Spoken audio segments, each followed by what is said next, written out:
This is Quantum Gazing for October the 8th, 2022, and the title is Grief, the Nature of Suffering.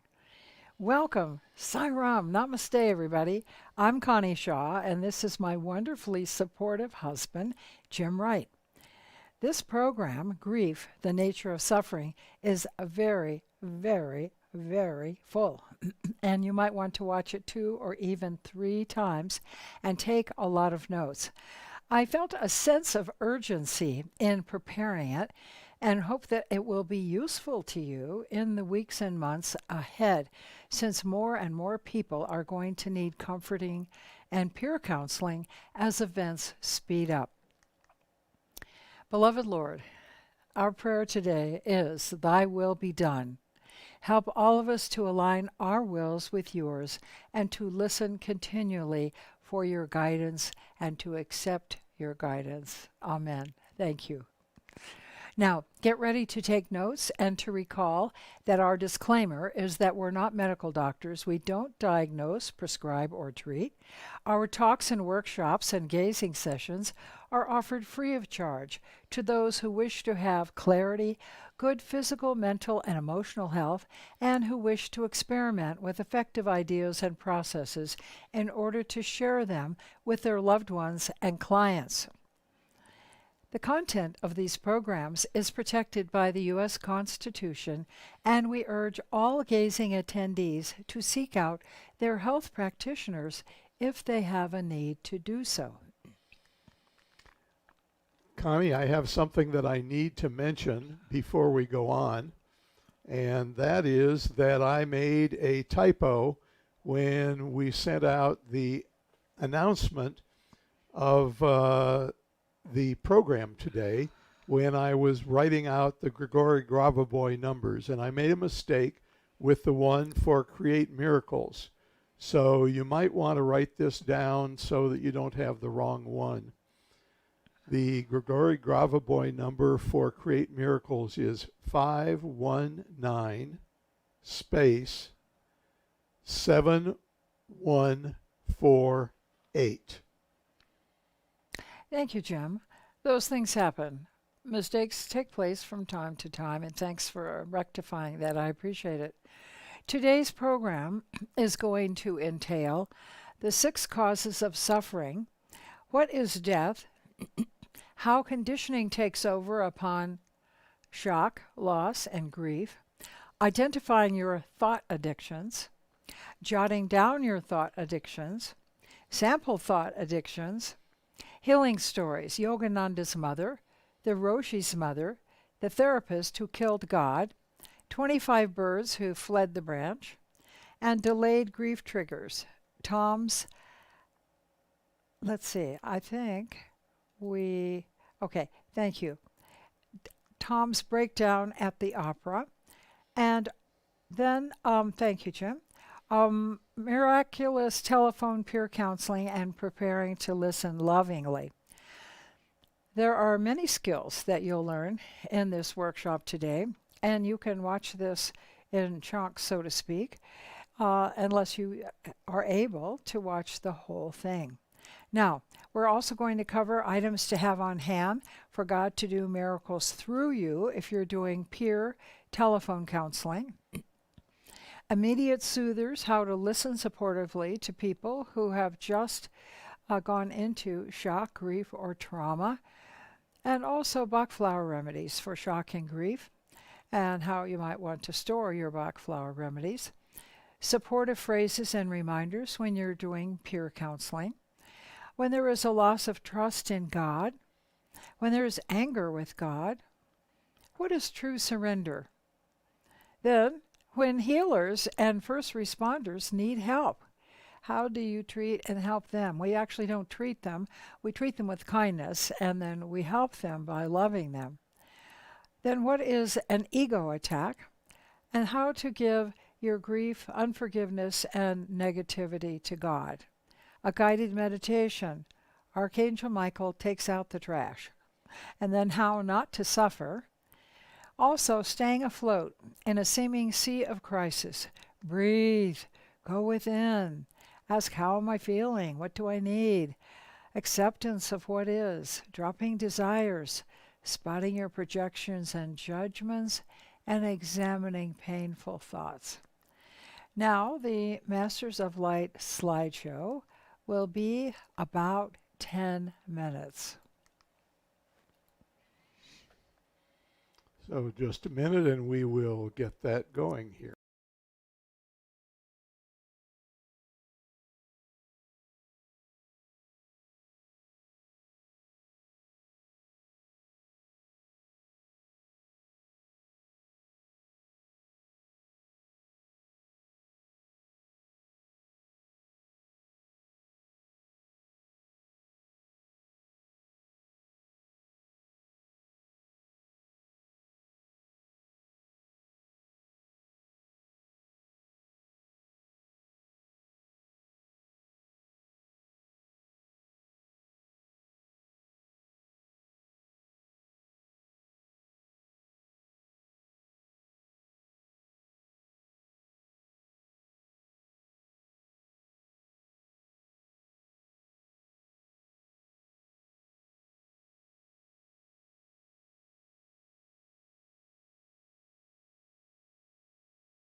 And now we are going to talk about the 6 causes of suffering.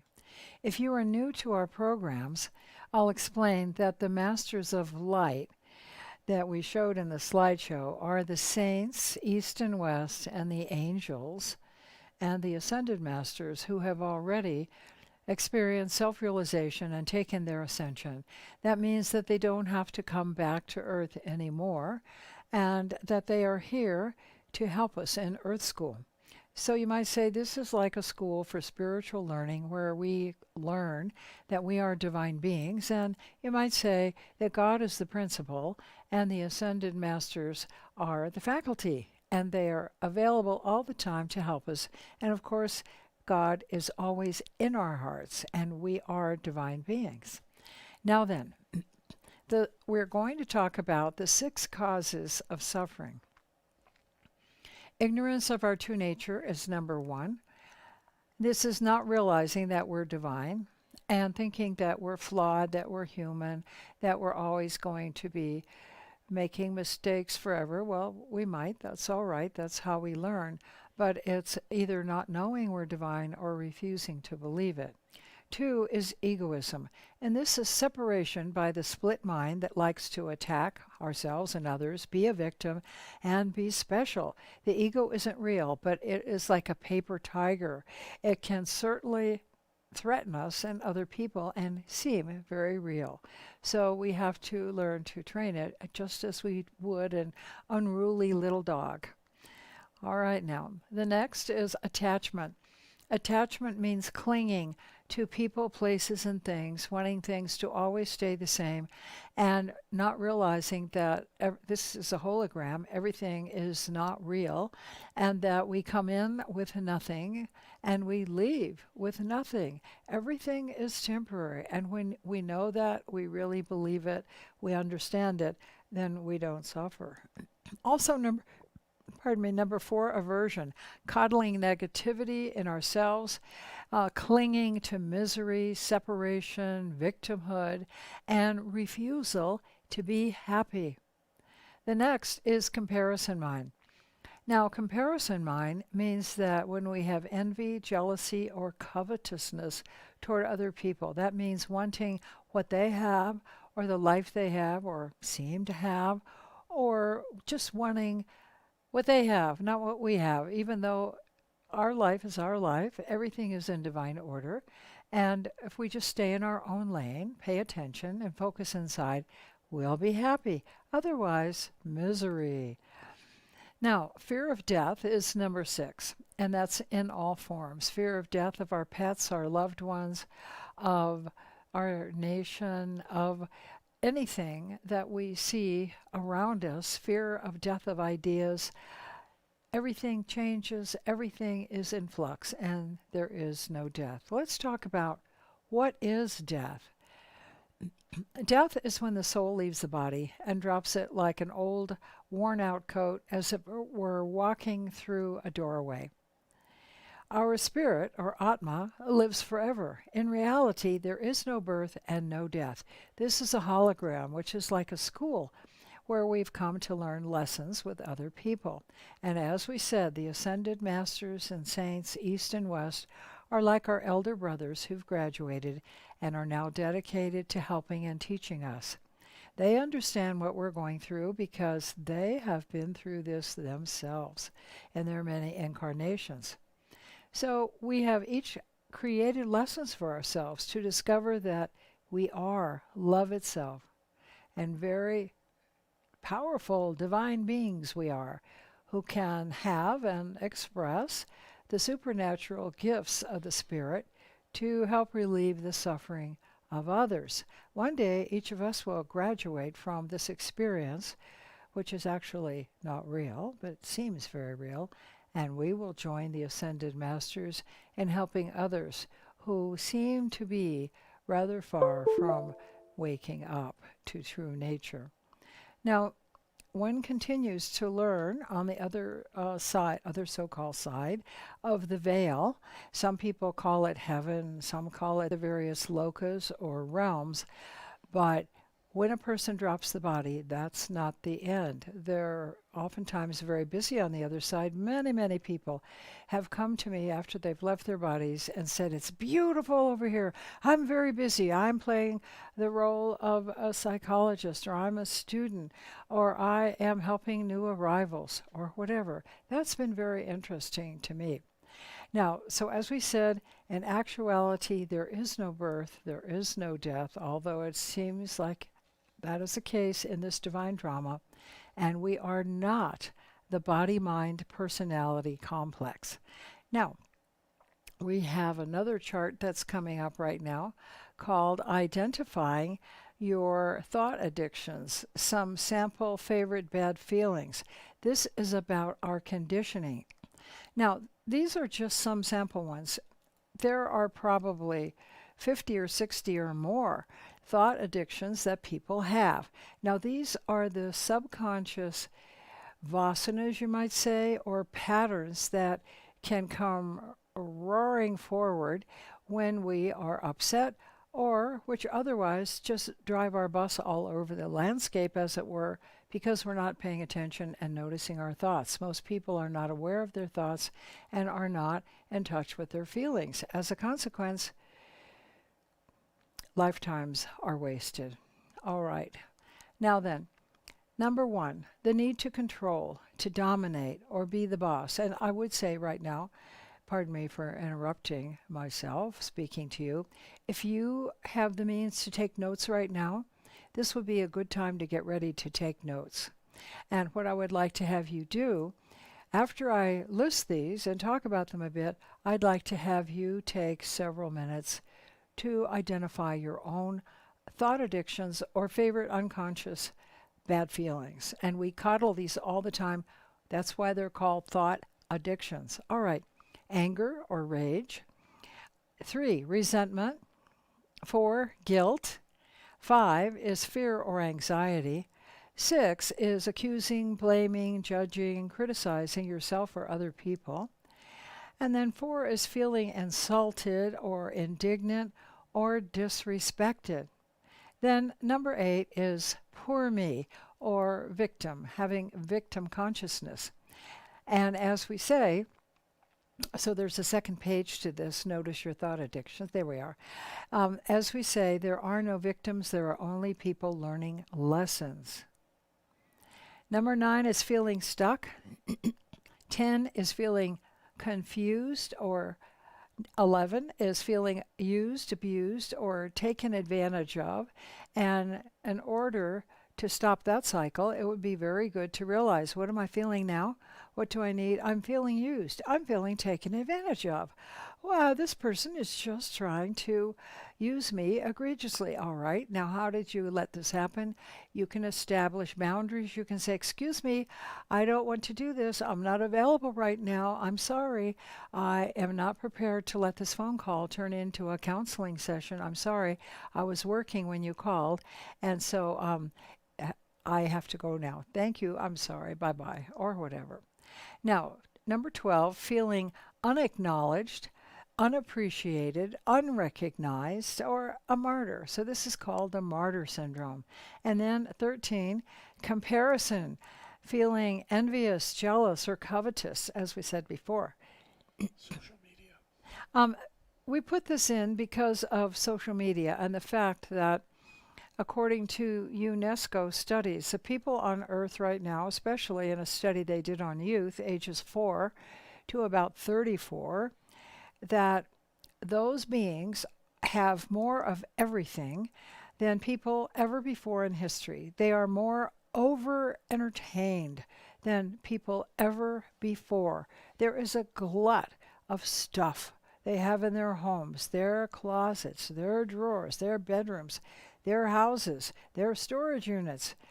And with social media, everybody is, sometimes I understand, since I don't use social media, but I do understand that people check to see what their friends are doing, what they bought, what they're eating at their latest meal, where they're going on vacation, and then comparing immediately with them and plunging themselves into depression. The youth today are more depressed than they have ever been in the history of the planet. Well, we weren't around for the history of the planet, so we don't know. But that's what the studies are saying, that we have reached a crisis. And there are studies that perhaps 95% of youth are depressed, of all ages, as well as adults being depressed. But we're going to talk about how not to suffer. Suffering is not necessary, and you are in charge of that. So now we'd like you to take a few minutes, about 3 minutes, and we'll time it, for you to jot down the thought addictions that you have, the favorite bad feelings, the things that pop up when you're feeling stressed as we go ahead. So I'm going to leave these up on the screen for a little bit, first the first page and then the second page, while you see whether any of these, and write them down, are ones that you find yourself in when you're stressed.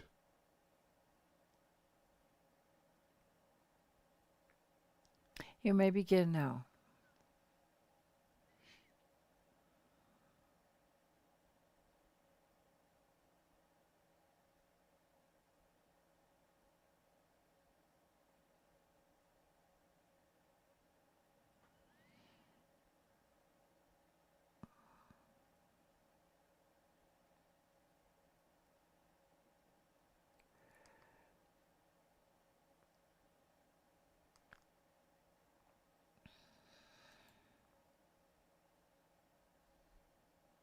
You can also add to your list of thought addictions after this program and notice how many you have and which ones seem to be your most recurring ones or your favorite bad feelings that you didn't even know you had. So this is an exercise in awareness. We would like you to become much more aware of what you're thinking and feeling at every moment so that you can nip those thoughts and feelings in the bud and not be controlled by them. All right. All right. So now you have your list, and hopefully you'll refer to this list often and add to it. And this will save you untold weeks, months, years of grief, torment, angst, and general unhappiness. You know, the Dalai Lama says, we are all overcome by our conditioning periodically. It is our job to train the mind to be happy 5 minutes at a time. And it does take 5 minutes at a time until eventually we can be in a happy state for, who knows, maybe half an hour, maybe 2 hours, maybe half a day, maybe a whole day, maybe a week, then eventually maybe a lifetime. It is quite possible. It's necessary. Suffering is unnecessary. All right, now we're going to, and you see the chart there, talk about shock, trauma, and grief. Now then, we can find that the pain body, that, as Eckhart Tolle says, gets activated when we experience shock, trauma, or grief, or we're in situations where we feel totally out of control. Number two, shock, trauma, and grief can activate thought addictions that we just talked about that drive irrational behavior and substance abuse in order to numb feelings. So oftentimes, if people feel angry, out of control, overwhelmed, sad, lonely, depressed, or whatever, they will think, oh, they may not even clearly know what they're feeling, just that they're feeling upset. So they might reach for a drink or a drug or a cigarette or a pill or food of other types or sweets or any kind of thing to distract them and to take the edge off of their pain rather than noticing what they're feeling and just going into a meditation for the moment. But many people don't know how to meditate. So we're going to talk about that in a moment. Now then, people's unresolved issues and stories can come surging forth when they're upset. And also, number four, we need to get a quick fix on how aware or conscious people are, especially if we're going to do any kind of soothing or peer counseling during the times ahead as earth changes are very quickly unfolding. Now, we've all seen, or perhaps some of us have actually experienced, close up or at a distance, the recent fires, floods, tidal waves, landslides, storms, hurricanes, and all the various other earth changes that are happening now. So while those are taking place and then eventually playing out until we come into the golden age of peace and plenty, which we're creating together, having skills is very useful. Now then, we need to know if we're helping someone or counseling them or calming them down, how reachable and teachable they are. Are they in a conscious state? Are they in an altered state? Can they hear us? Can they see us? Can they function? Would they welcome help from us? These are the things we'll be talking about. Also, what we can do if we are among the more conscious, awake, aware souls is to keep a little stack of Byron Katie worksheets on hand, and you can find her. She's a wonderful therapist and author and a self-realized woman and a profound human being, beloved of millions of people around the world, Ms. Byron Katie, and her worksheet called the Judge Your Neighbor worksheet has 6 questions and turnarounds so that you can understand how to deal with yourself when you do seem to be blaming, judging, criticizing, raging, or pouting, or in depression, or whatever is happening with your thought addictions that have gotten out of control. And then this is how to control yourself and get back into balance again. All right then.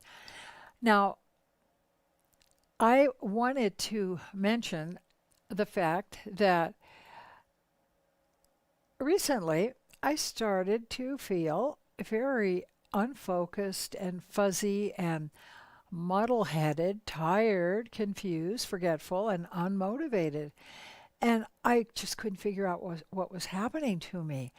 And then I went back and I looked at my journal and I realized, oh my goodness, I made a note every time one of our loved ones or friends or associates had left their body or died in the past 25 months because they were starting to go left and right. And at the time, each time I felt, oh, so-and-so has left their body or died. I'm going to miss them. And I thought of it as a bird. Another bird has left the branch. They have fled the branch, meaning they have left the scene of life. And as Sai Baba has so often said, life on planet Earth is like being at an airport. There are constant arrivals and constant departures. Now, what I realized was that even though I understand they came to the planet, they played their role on the stage of life, and then they left, that with each departure, I was feeling some degree of conditioning overtake me that I was unable to control. So philosophically, I believe it, I understand it, I know it, and yet I felt a certain amount of shock and grief.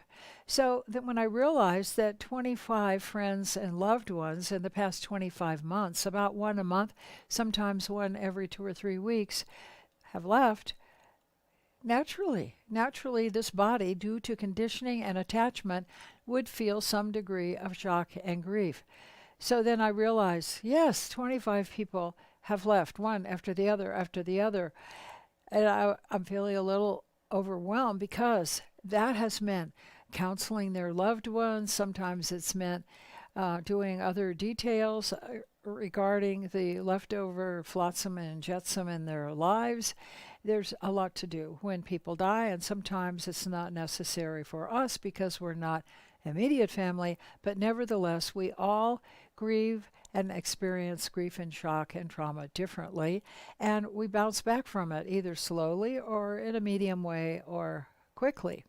They say that shock usually lasts about 21 days, and that may or may not be true for every person. So I just realized I had to love myself and not feel that I have to respond to every call, every need, every requirement.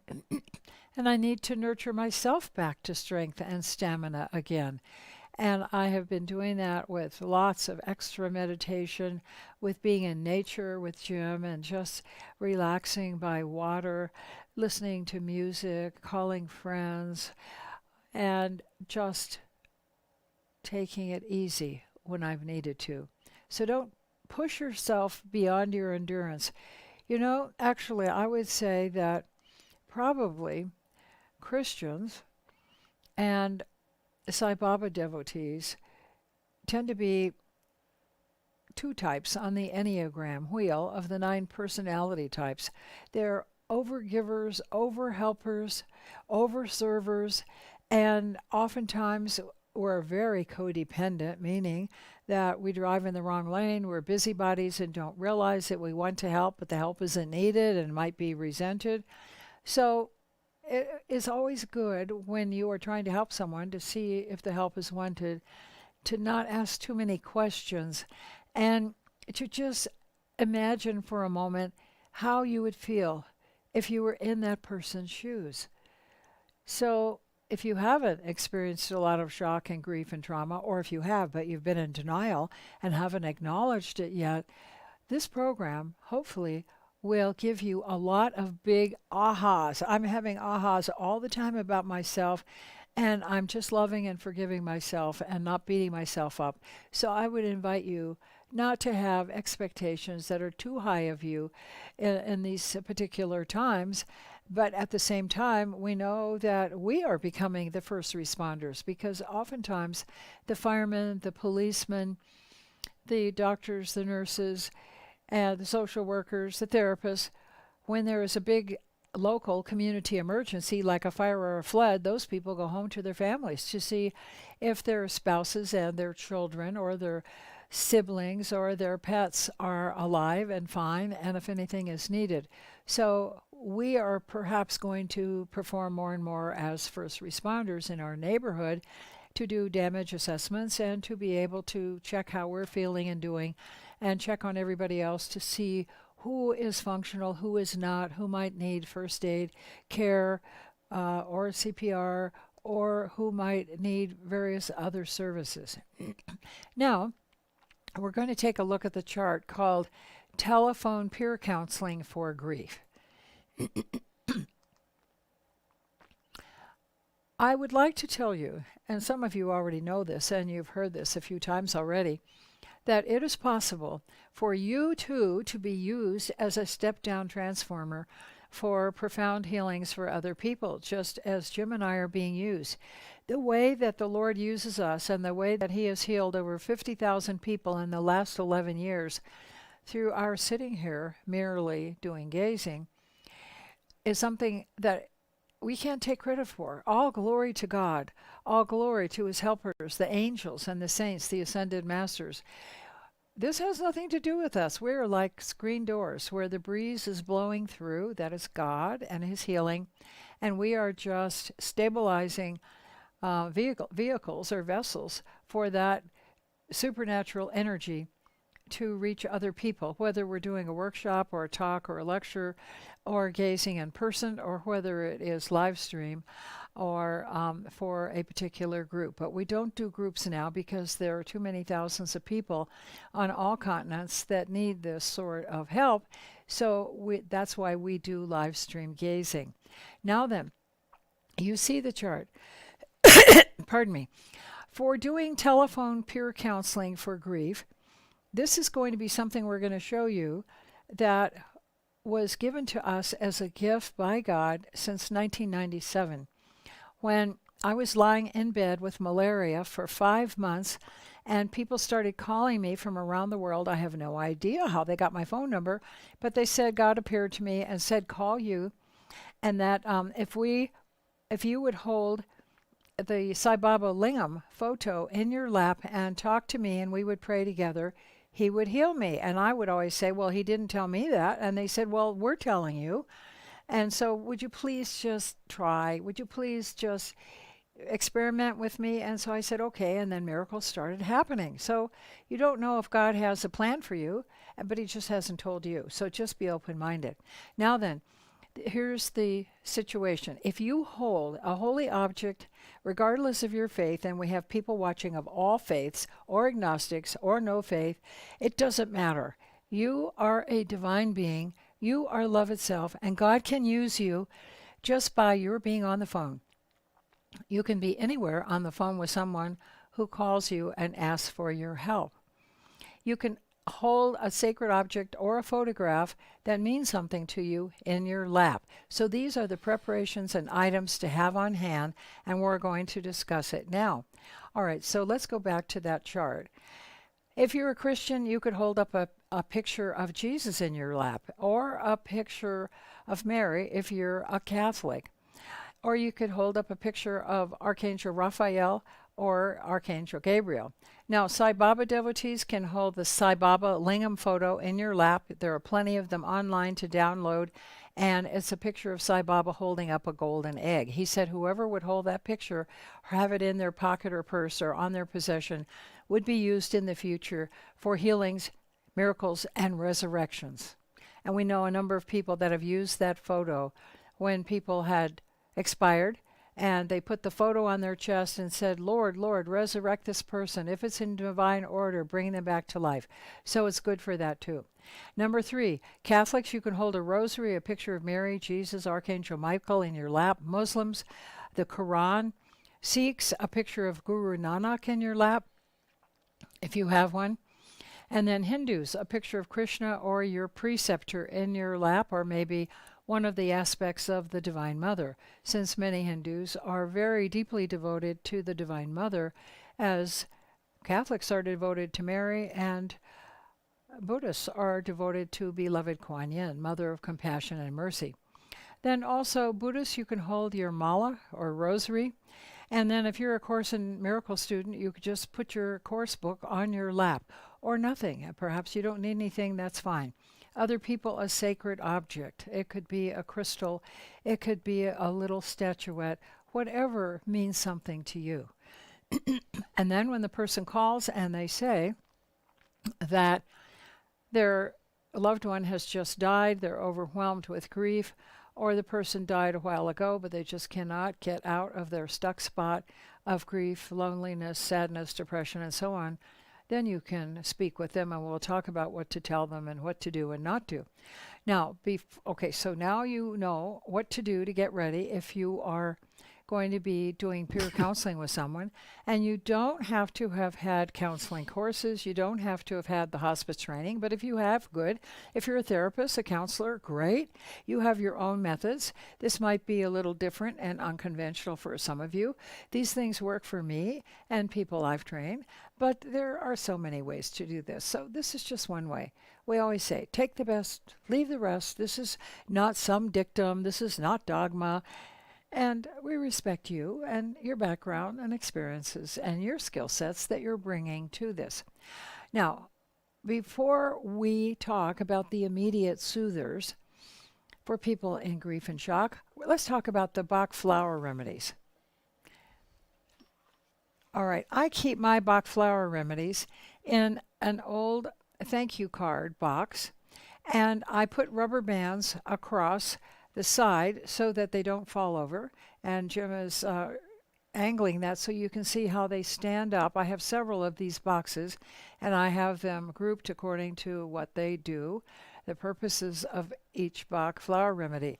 As you know, they're odorless and tasteless. They're clear, and you put 2 drops under the tongue before you eat or drink anything and before you brush your teeth, because eating and drinking like coffee or tea or toothpaste will nullify the effects. So 20 minutes before you eat or drink anything.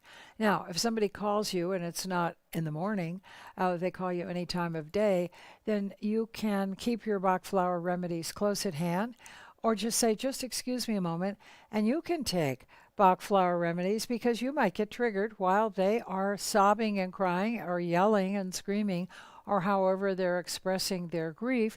So you might want to take rescue remedy yourself, 2 drops under the tongue, Or you might, for shock or trauma for you or for them, or you could be a surrogate for them and say, I am now standing in as George, and I'm pretending I'm George, and I'm taking rescue remedy 2 drops under the tongue for shock or trauma, or Star of Bethlehem, which is the soul comforter for unresolved traumas of a lifetime, even starting in utero.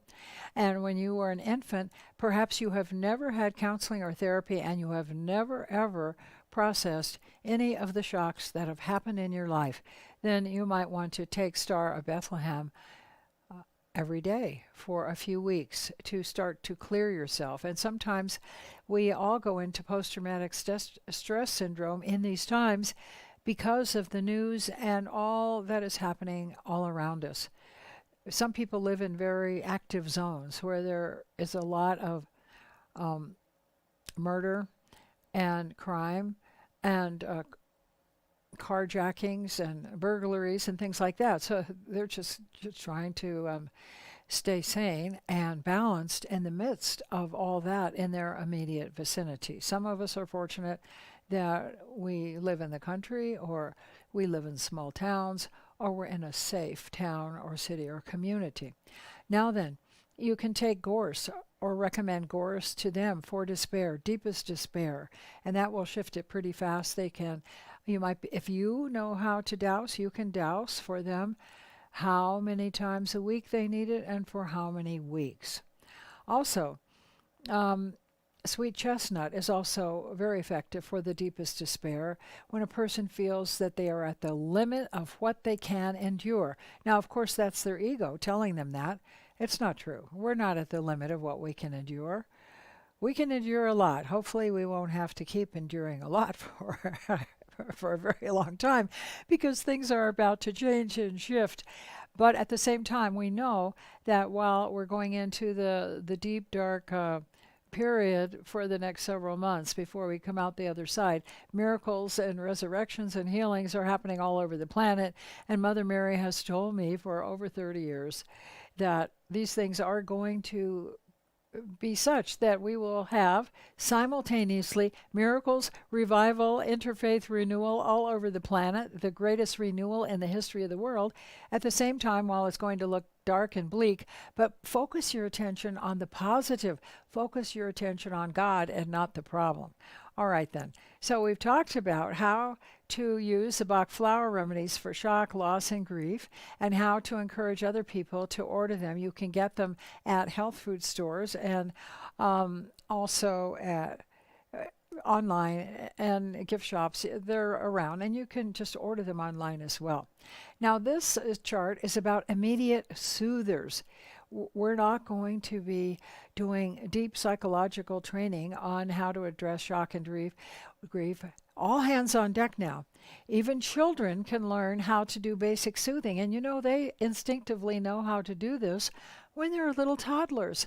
If their mother or father are crying or a sibling is upset, they know instinctively how to go over and to pat them on the head or the face, or kiss them on the cheek, or kiss them on the hand, or hug them and tell them it's going to be all right, and just say, oh, what can I do for you?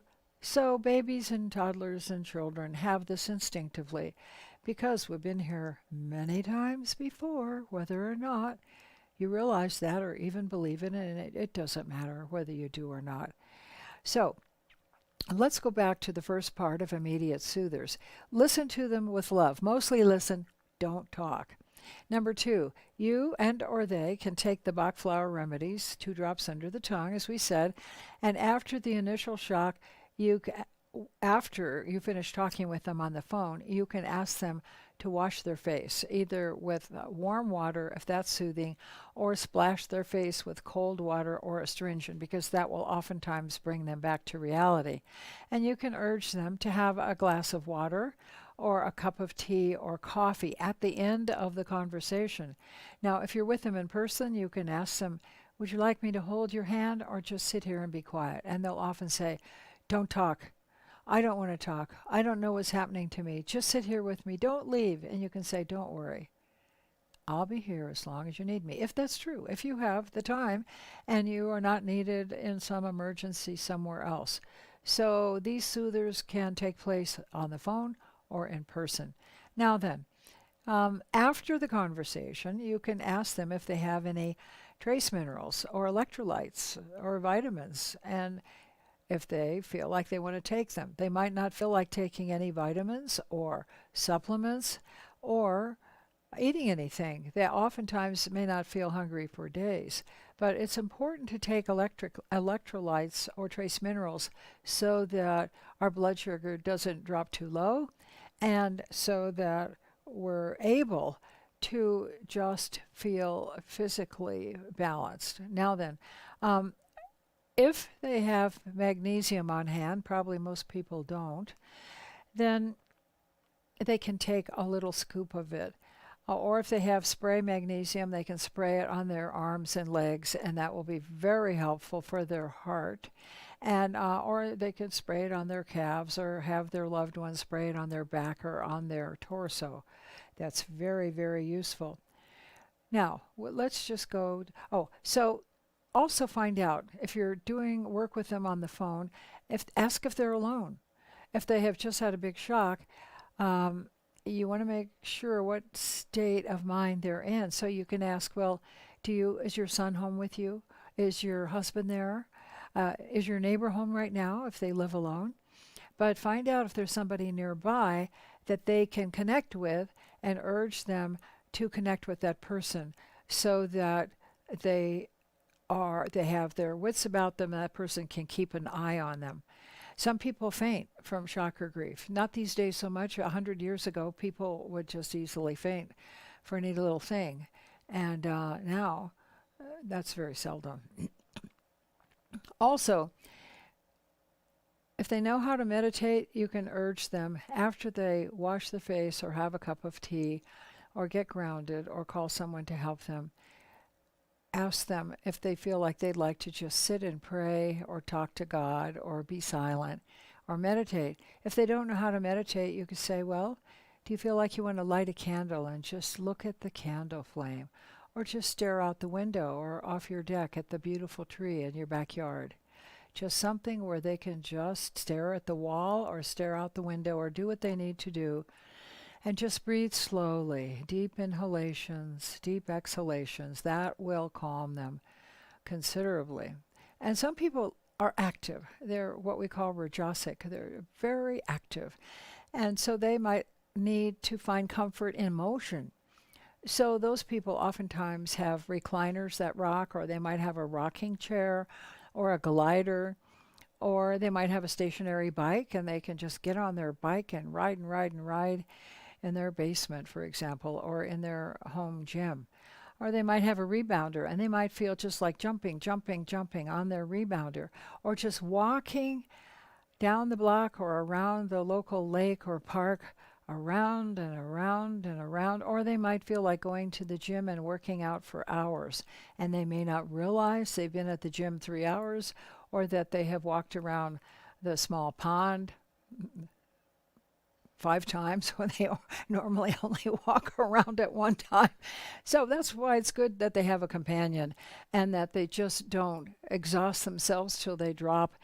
It's good if somebody is with them in the first stages or the first few days of shock and grief and trauma. And I remember when I have been in severe shock at times, and once I was speeding down the highway after a big shock, after a meeting, and and I'm normally a very prudent, careful driver, and I drive under the speed limit, but a policeman called me over with his siren and said, "Well, little lady, just what do you think you're doing?" And I said, "Oh, officer," and I just started crying and crying, and I couldn't stop crying. And he said, "What's the matter? Why are you crying so hard just because I pulled you over? Do you realize you were going 10 miles over the limit?" I said, "Because I just had a big shock, and I'm so confused I can't remember how to get home. And I can't remember anything." And so he said, "Oh, don't worry. Listen, I'll drive slowly. You drive slowly. You follow me. Give me your address, and I'll take you home." Well, I was so embarrassed, but I knew that I shouldn't be on the highway, and I had to get home, and I couldn't remember how to do it. That was how conditioning overtook me. And this is a long time ago when I was in my 20s, but we never know when our conditioning is just going to overwhelm us and we will be captured by it, so to speak. All right, so what happens when healers themselves need help? That's ministers, doctors, nurses, therapists, police officers, firemen. Oftentimes, they have ego attacks just like the rest of us. The ego isn't real, but it seems real, and all of a sudden we can experience ourselves having lots and lots of voices in our heads from teachers, parents from years ago saying, you are not doing this right. You should give up. You're not a very good therapist. How could you be a good therapist if you couldn't even help that person be prevented from having a psychotic break? How could you be a good doctor or a good healer if you couldn't even save your own child from death? Well, that's not our province. That's for God. We don't know when our expiration date is going to be up. Nobody knows if they're even going to be here in 5 minutes, much less the next day. So let's leave God's work to God and do the best that we can and realize we're not the doer. God's the doer. He is letting us have the mercy and grace to be a person who's in the role of a healer, doctor, minister, nurse, social worker, therapist. It's God that's doing the healing in cooperation with the person who is the patient or the client or the recipient. All right, now then we have another chart. Okay, so conditioning takes over in a variety of ways, depending on your culture and your background and the kind of life you've had and the shocks you've had. If you've had a lot of shocks and upset, or if you have been in a war, or if you've been a refugee or displaced, then you might go into post-traumatic stress syndrome when you experience a shock. I'm going to tell you some stories about how various people experienced their shock and grief and how they did or did not have the skills to adequately heal themselves, rebalance, and get through that.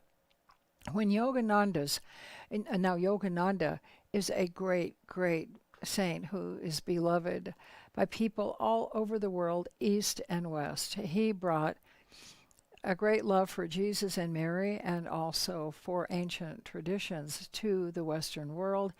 And he has many, many devotees or followers all over the world today. And he is one of the beings in the slideshow that's helping all of us. Now, when he was young and his mother died, he and his father and siblings were profoundly shocked. They loved their mother. Their mother had loved them. And they were in tremendous grief.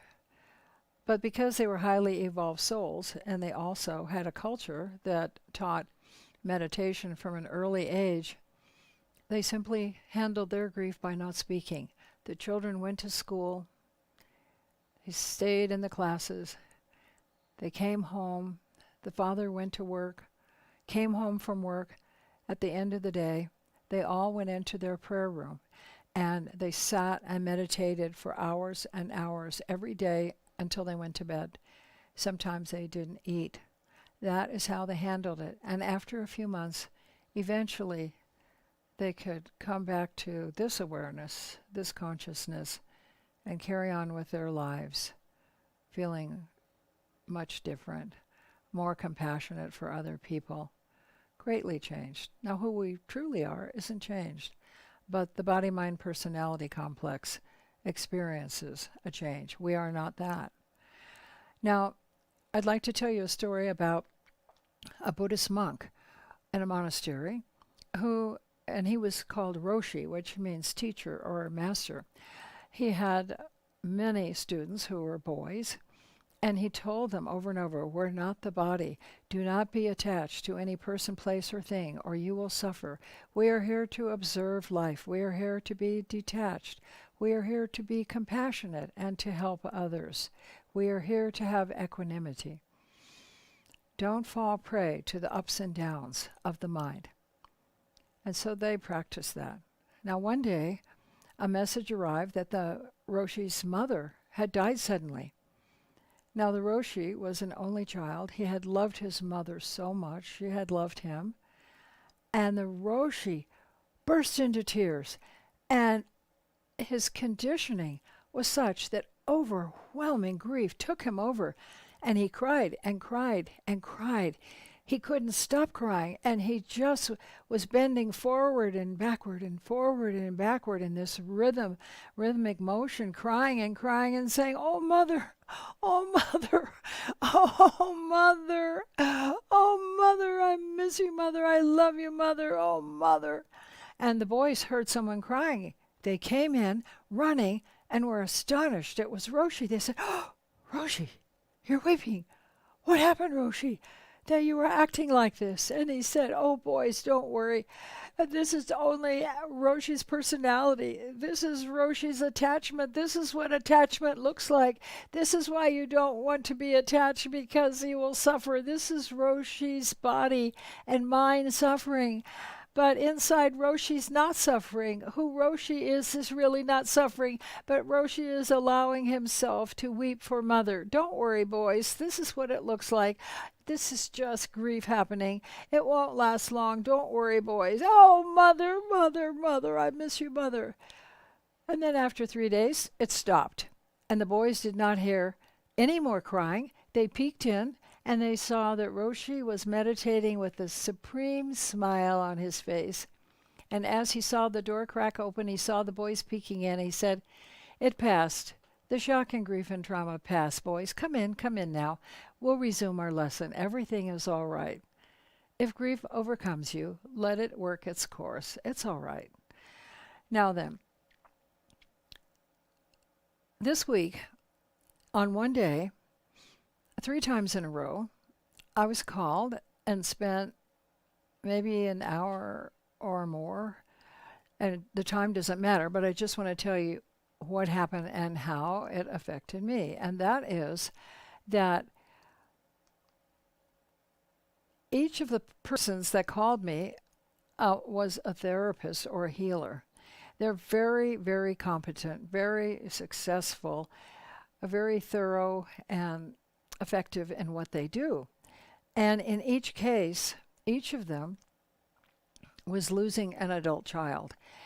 And their children were or they had either just departed the body and just left hours before they had died, or they were just about to. And all 3 of these were women, and grief suddenly overtook them. They could barely talk. They could barely carry on a conversation. At first, I couldn't tell who it was that was calling me because they couldn't speak. They just said, "Connie, Connie, it's me." But they didn't say who me was. "It's me, it's me, it's me." And in each case, they said that their daughter had just died, or their son was about to die, or their loved one was going to be leaving shortly. And the doctors didn't know what to do.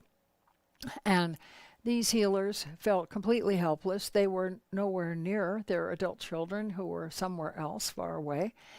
And they just simply were stuck. They were frozen. And all they knew to do was to reach out to me. And I had to ask, "Who is this?" And then they would say, "Well, this is so-and-so, or this is so-and-so." I said, What happened? How are you home? Are you alone? What happened?" And then they would say, "It's so-and-so, my child just left or is about to die, and I don't know what to do, and nobody knows what to do." And they were naturally attached. We have lifetimes of attachment to our loved ones. So I'll tell you some of the things that I did with them shortly. So I wanted you to know that this is happening more and more frequently now, and we'll all do the best we can to soothe, love, and comfort people. And mostly we do that just by being silent and letting them feel the love leave our hearts, and feeling the angels and masters and saints around them as you pray. Please help this person at this moment. Please help both of us. All right, now I want to tell you one more story, and that is that there is someone that we know whose name is Becky. Her husband's name is Doug. She is a Methodist and a very fine fine therapist. She's been counseling people for 25 years. She's about 50 years old. And I had never known her to have been overcome with her conditioning or to have been out of control or non-functioning. But this is how she and her husband, laughing about it later, but not at the time, told us what happened when she recently got a phone call that her best friend from college that she had known for over 25 years had died suddenly. And actually, Janie had died a week before. And Becky could not believe it. She was shocked. She was outraged, and her anger vasana or pattern came roaring up. And she thanked the person for letting her know. And she said she felt so dizzy, she felt so overwhelmed and confused. And then she suddenly, even though she has been a church-going Methodist, a good church lady all of her life, never missing church on Sunday, a pillar of the community, a pillar of her family, she just said, God, this is not fair. She was too young to die. How could you let this happen? Blaming it on God? It's not God's fault. She ran into the garage. She grabbed her tennis racket and she went into her living room, put it down on the hassock, and then she went into the bedroom. She said she got her pillow. She took off the pillowcase. It was a feather pillow, a down pillow. And she said, I put it on my footstool and I must have beat it 100 times. I was out of my mind with rage, and I just beat it and beat it and beat it. And she said, I don't know what I was doing. I love God. I love Jesus. But I started thinking I was pummeling God for letting this happen, that he took my darling friend so soon, and I didn't even get to say goodbye to her. So she said, I just beat the heck out of it, and I didn't even realize that feathers were flying all over the room, all up in the ceiling, on the carpet, on the curtains, on the furniture. The whole room was covered with duck feathers, and she said, Doug is going to tell you the rest. And Doug said, yep. When I came home, I said, hi, honey, I'm home. And all I heard was this sort of sniffling, snorkeling, muffling, funny little noises of somebody crying. And I said, are you in the living room? Where are you? What's the matter? And he said, I went in there, and there was Becky. Her face was red and wet. Her scalp was wet. She was perspiring. She had duck feathers plastered to her face, plastered to her hair. The whole room was full of duck feathers. And I said, oh my God, honey, what happened? Are you okay? And then she broke down in tears and said, Janie died. She died. She was too young to die. I'm so mad at God. Oh, I just killed God. Oh no, what am I going to do? And he said, I didn't know whether to laugh or to cry. So I just hugged her and said, honey, you can't kill God.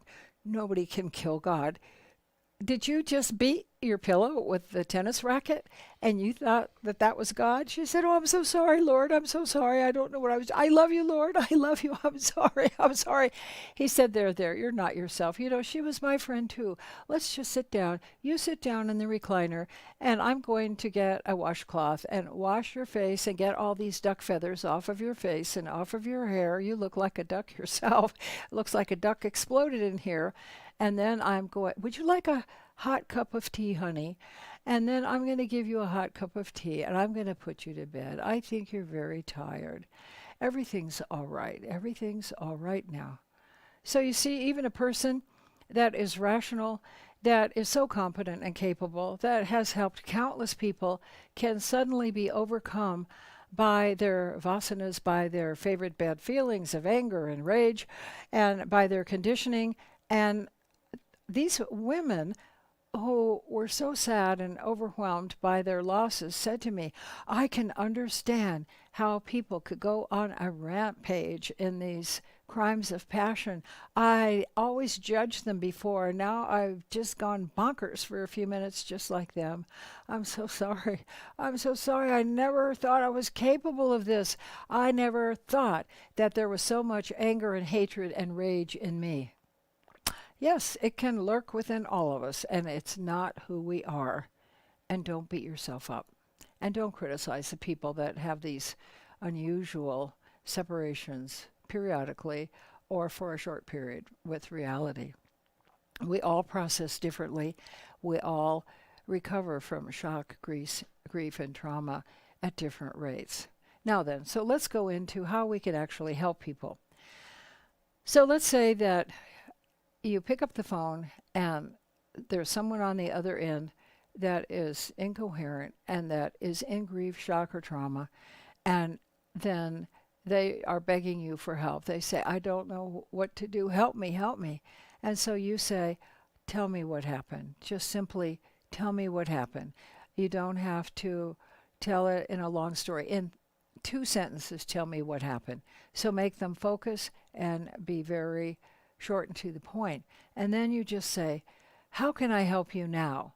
Don't ask them a lot of questions because that will be annoying and they won't be able to answer them because they're too confused. So say, would you just like me to listen to you while you talk? And they'll probably say yes. Or I can't talk, but don't you talk either. Just, you can say, do you want to just hear me breathing in the phone? And they might say yes. Do you want me just to be here with you until you don't? Yes. Will you? Well, of course I will. And if you have to drop everything or make a phone call and say, I can't come to the meeting or I am going to be tied up for the next hour or two, do that. But mostly you'll probably be able to just say, I'm right here for you. Just know that I love you and know that right now, are you inside? Are you at your house? So you're safe. All right. Now then, you can say, I am so sorry that you are having to go through this. Now, no matter who you are, don't ever say to a person, I'm sorry for your loss. It's better to not say anything than that. That is like giving somebody a plastic rose from the dollar store and expecting that they're supposed to appreciate that. Don't say, I'm sorry for your loss. No, you're not. You don't know. You don't care. And to pretend like you do is just an insult. So one thing you can say is, that must be so hard. Because it is hard. Where they are in their mind and heart, it's hard. So just be quiet, listen to them, and imagine how you would feel. All right. Now, so don't preach at them or shame them. You shouldn't feel this way. You're crying too much. Don't shout. You shouldn't blame God. Or, Jesus loves you, and you should come to our church, and you'll feel... No, don't do that. Do not exploit the situation by trying to convert them to any dogma or path, or tell them they should get saved, and this is a perfect time, or anything like that. People will perceive that as an attack. Love them and accept them as they are right now. Just listen and love them. All right. Now then, one thing that can happen is that they might start yelling at you. If you're a parent or a sibling, all of a sudden as they get triggered, they might start thinking of all the grudges and grievances that they have toward you, or you as a physician or a healer or a therapist. It's all because of you. If you hadn't been this way, he wouldn't have killed himself, or something like that. Just remember, don't take it personally. This is not an attack. This is a call for love. It is not an attack. It's a call for love. Now, some calls for love look pretty funny. That means it's a call for help. This person is suffering. So just be calm and just say, Lord, stabilize me. Lord, help this person. And if you believe in angels and saints and masters, and you believe in God, ask them all to help you and the other person right now and to give you ideas about what to say. So sometimes therapists or friends or listening ears will say, well, just trust God. Well, how can they trust God when they're so furious that God didn't do what they want? Because they had a special relationship with God, which means not a genuine, unconditional, loving relationship. And we'll talk about that later. That's a more typical relationship people have with God and everyone else. So remember, this is not an attack. Can you back that up, hon? That Okay. Yeah. So trusting God isn't always easy. Don't tell them how they should feel or think or how they should interact with God. It's not our business. Stay in our own lane. So if they say, well, I know I should trust God. I've always gone to church and I've always been a good Christian, or I've always been a devout Catholic or whatever. I know I should trust God, but I can't trust God because anything could happen. So much is happening. How can I trust Him? Pardon me. Don't tell them they should trust God unless it comes up and you know they do love Him. They still have a good, strong connection. But mostly just listen and love. So if they say to you, trusting God isn't always easy, then you can say, it can be very hard. When you do active listening, hopefully you'll have those skills, or you can paraphrase what they say. You can say, sometimes we get a lot of surprises and things happen we didn't expect. And they'll say, yeah, exactly. And how are we supposed to expect that? I feel like I'm being ambushed every other week. What am I supposed to do?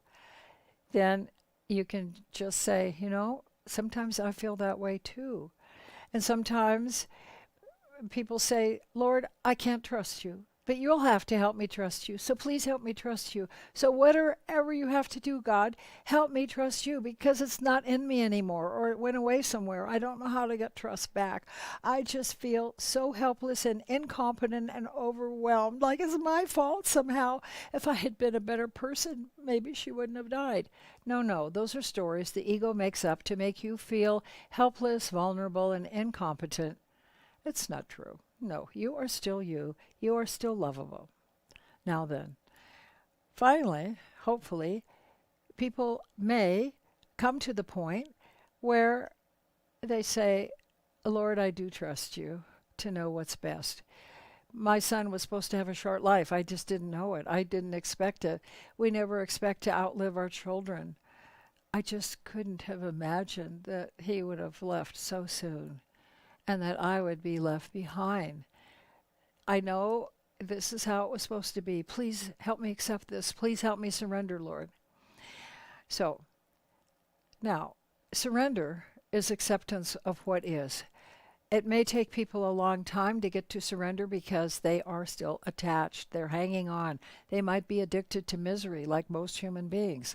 So, it just may be that however we try to reason with them, don't try to reason with them, just love them. It won't work in that situation, and that's okay. Now then, we're going to talk a moment about conditional love and the special relationship. Conditional love means, as the Course in Miracles says, I will love you as long as you give me what I want and do for me what I want.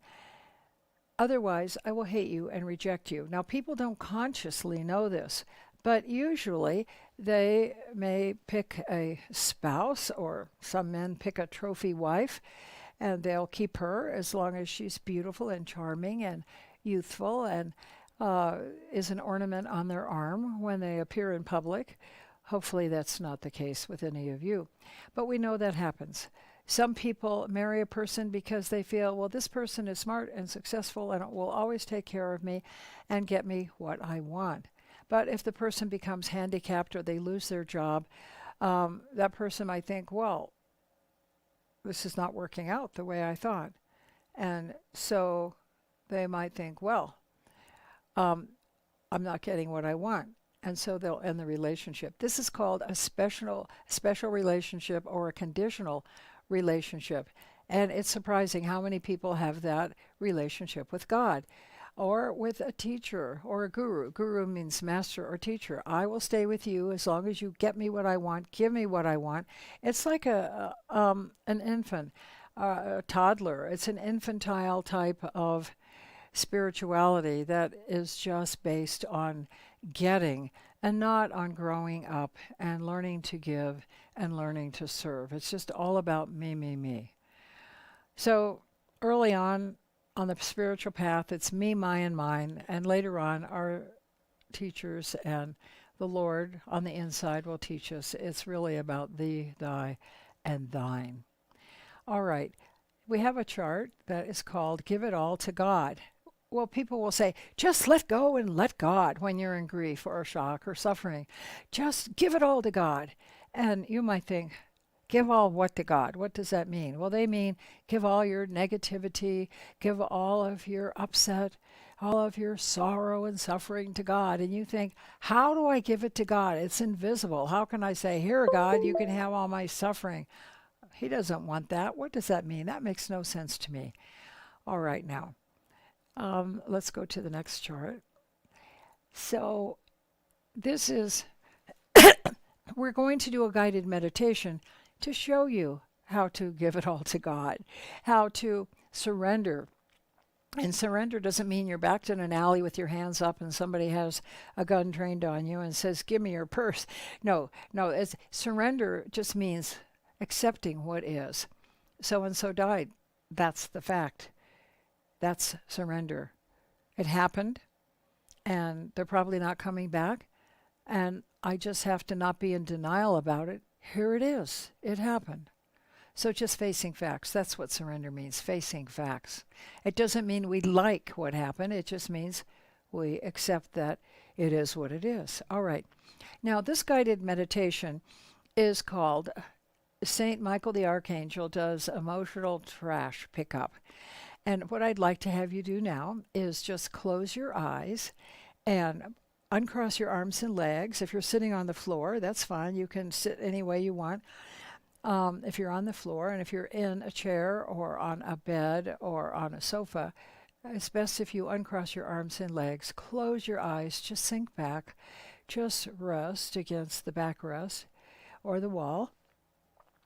And now we're going to do the guided meditation. So now I would like you to just relax your scalp. Let any clenchedness in your scalp or your head or your forehead go. Just let all those muscles relax. Let your eyelids relax, your jaw. Let your lips relax and your tongue and your chin and your neck. And let your shoulders relax. Let your arms relax. And just be floppy. Let all the tension out of your arms and hands and out of your chest and your torso, your waist, your hips. And now your thighs, your buttocks, your knees. Let all the energy drain out of your legs, out of your calves, out of your ankles, out of your feet and your toes. Now, just take 3 deep breaths. We'll do it together. And just raise your shoulders while we breathe together.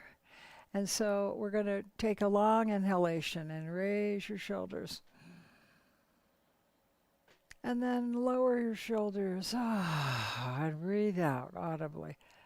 And let's inhale again through the nose. And then exhale. And then inhale again. And then exhale again. Really get into this relaxation and feel so comfortable and happy and at ease and peaceful. And now Archangel Michael is standing beside you. He's so handsome with his beautiful blonde hair, his radiant face. His glow of his aura is absolutely radiant. It's so radiant that it touches the walls of the room and the ceiling. And he's dressed resplendently in royal blue. And he's wearing a kilt and sandals that are like Roman gladiator sandals in silver up to his knees. And he has a blue cape. And he loves you so much. And he says, I can protect you all the time. Just call on me. Let me be wherever you are in the car, when you're driving, when you're in public, walking on the sidewalk, in town, wherever you are, I'm with you. I'm surrounding you. I'm loving you. I'm protecting you. You are so lovable. I have your back. Don't worry. So he smiles and raises his beautiful energy of his loving heart right into you. And you feel as if warm energy and air is pouring over you. You feel so happy. And then he says, I have come to take the trash. And he shows you that he is holding in his hands a large, shiny, black plastic trash bag with a red tie or string. And he opens it up and holds it out invitingly. And then he magically hands you, with his other hand, he hands you a piece of parchment. And he says, actually, I'm giving you a little stack of parchment. Here's a pen.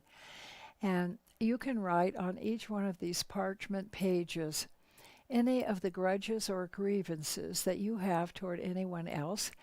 And you can just write on there, I am forgiving Sally. I am letting go of my hard-heartedness toward Robert.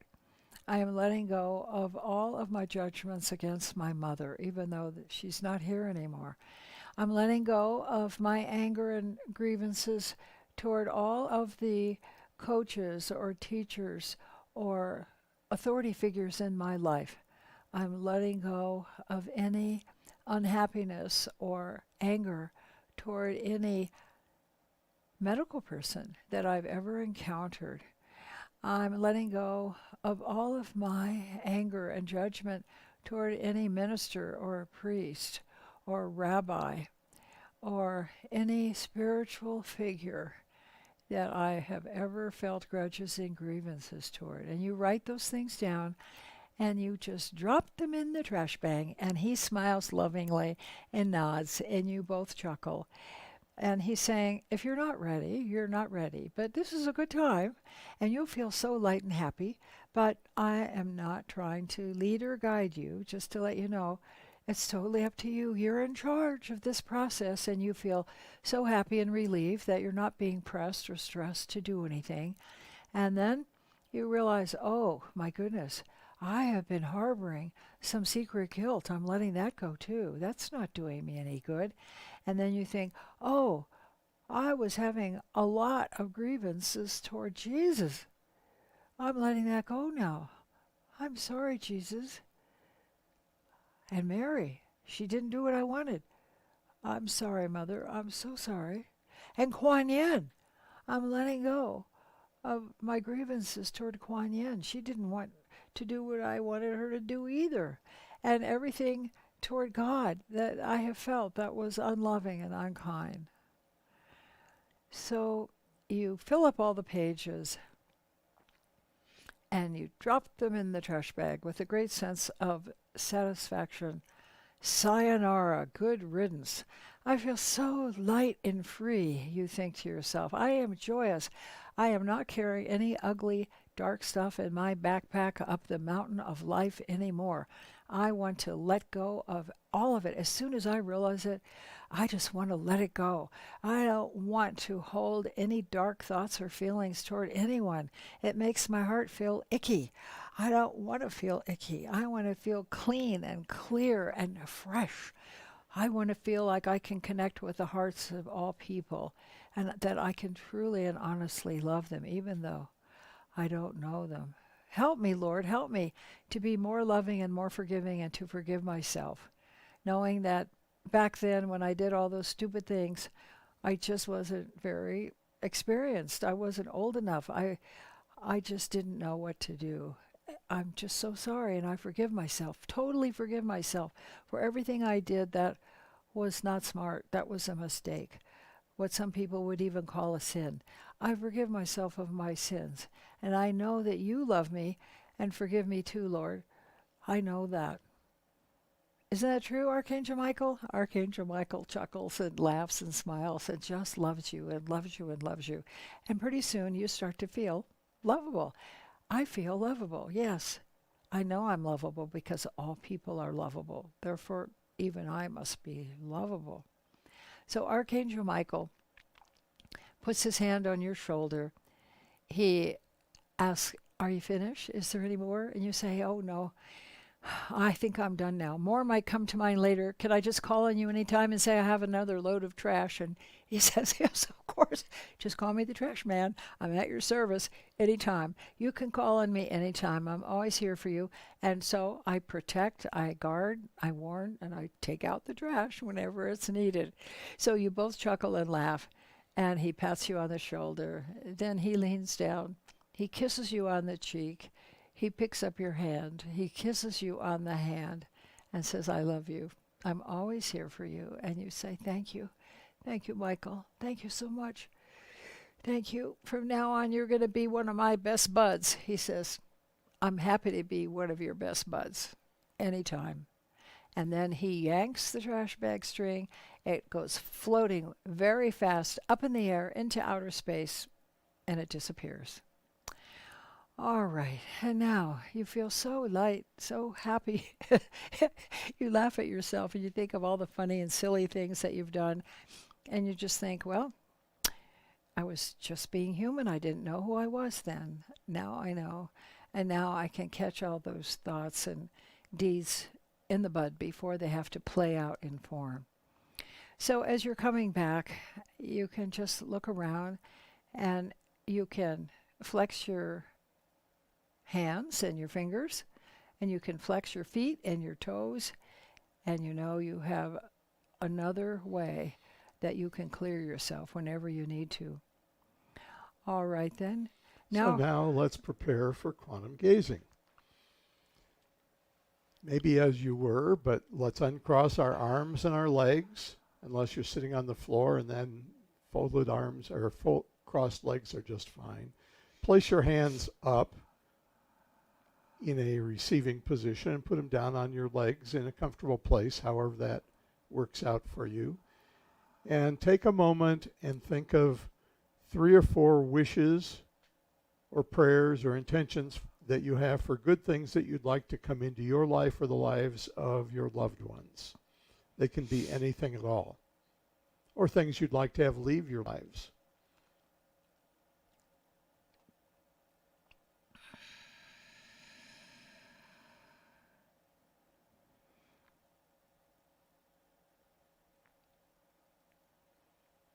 When you're gazing,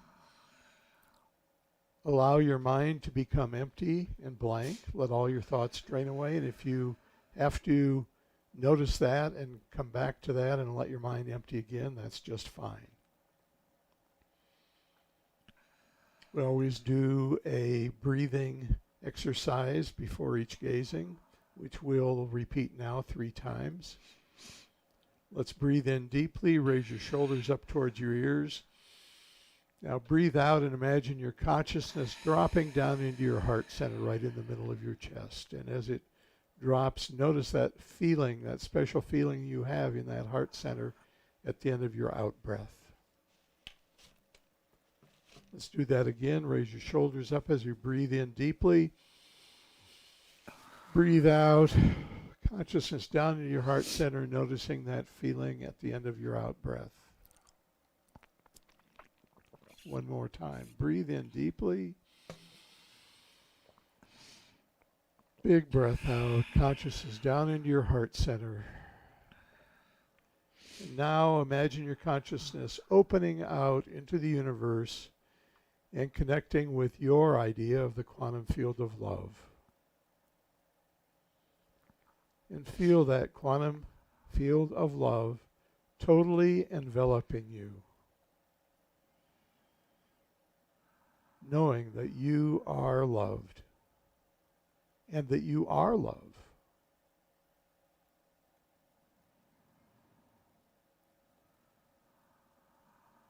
And now you can come back into the room. If you have photos of your loved ones, you can lay them out on the floor, you can hold them up, facing the screen, whatever works for you. Know that they are as affected by quantum gazing as you are, even though you have just brought their picture to gazing. And so now we will begin.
you.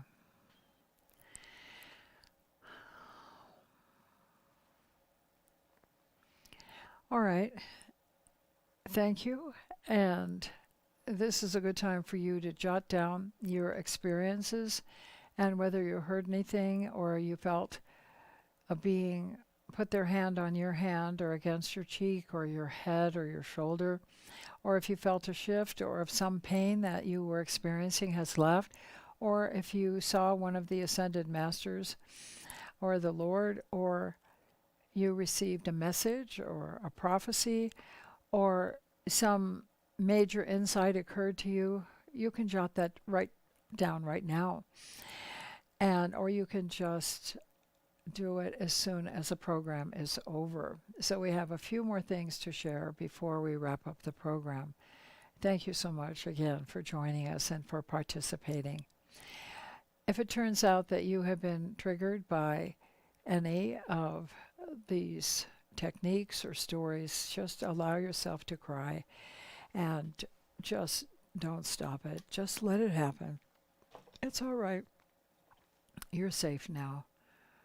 Everything's all right now. Now we have a chart called How Not to Suffer. While you're writing down your experiences,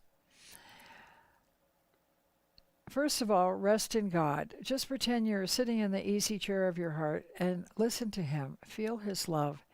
Just do this until it becomes a habit, and you can walk around all day just resting in the easy chair of your heart, listening to God and feeling His love. This is called constant integrated awareness. Secondly, do the Byron Katie worksheets for every issue or eruption or flare-up you have.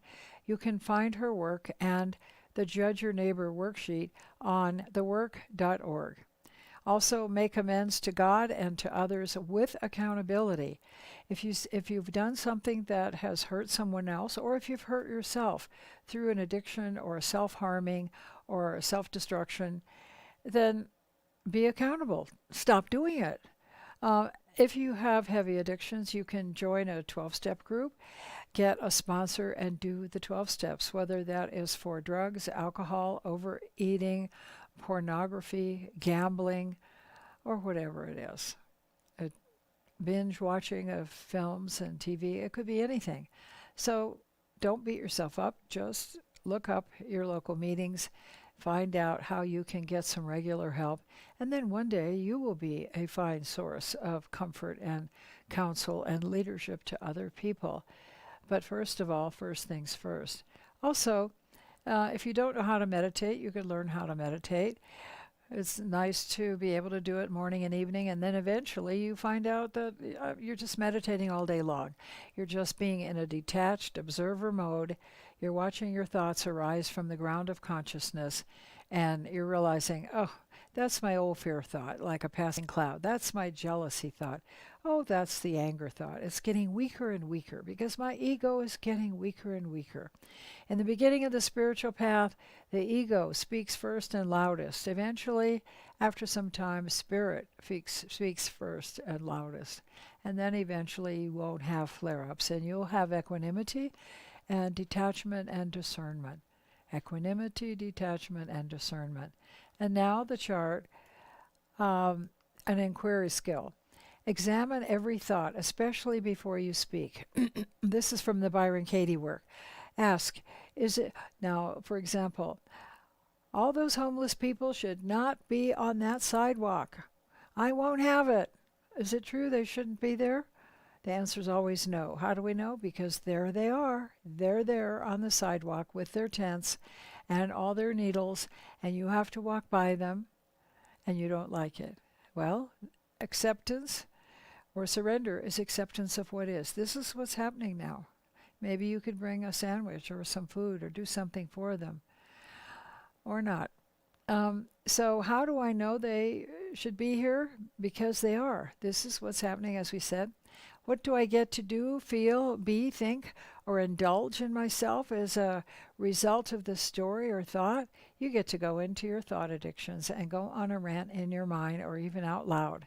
So when you see it and feel it, stop it, nip it in the bud, unless you want to indulge it. Why do we suffer? Because we're addicted to misery. If you like misery, all right, that's fine. But suffering is optional. It's not necessary. Now then, when you think, oh, this thought is arising, I'm so angry with so and so, what can I do? All right, you close your eyes, even if you're right in front of them, breathe a few times, and just drop the story. You shouldn't be doing this. You shouldn't be dressed that way.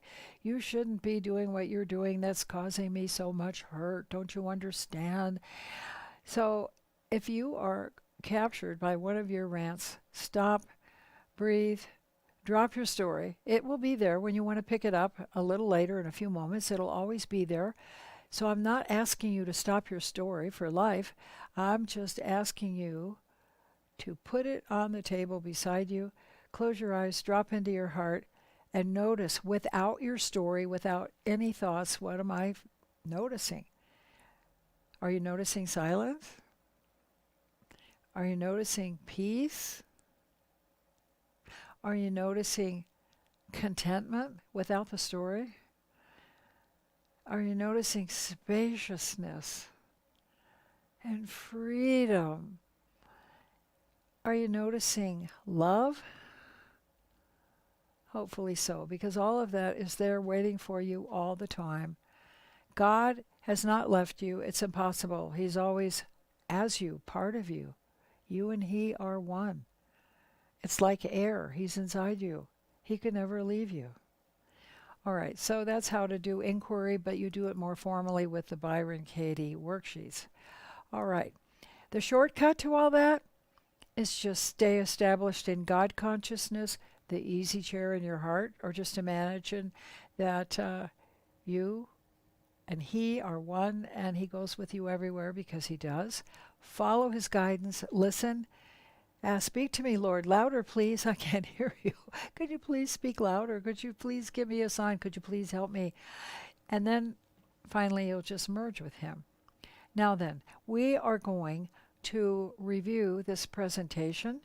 And the next gazing is on Saturday, November 5th, 2022 at 2 p.m. Mountain Daylight Time. The next day, we go into Standard Time from Daylight Savings Time. In the U.S. and most of Europe does it a week later. Yes, right. So different places in the world, as we all know, go into Daylight Saving Time and Standard Time back and forth at different periods. So they're not all the same. No, we're still on the same time that we were Right, have been up until on now. November the 5th. Yes, right. That's the last time for this season. And of course, you people in the Southern Hemisphere are also in different time zones and different timings as well. So what we're going to do is quickly review this presentation and then we'll say goodbye. So today's program, we covered the 6 causes of suffering. You might want to take a lot of notes on this. We covered what is death, how conditioning can take over upon pain, shock, loss, and grief. It's not real, but it can really grip us, and we can be shocked at how we respond. Don't beat yourself up. And also, you can identify your thought addictions. We jotted them down. Pay attention. Notice when you're in the thrall of one of them. We told healing stories about Yogananda's mother, the Roshi's mother, the therapist that thought she killed God when she thought she went out of her mind and then eventually came back to being herself again. The 25 birds, or the 25 people in my life who fled the branch, they left, and how this left me feeling strangely confused and overwhelmed and forgetful, and how I had to face that and just deal with it and come back into balance.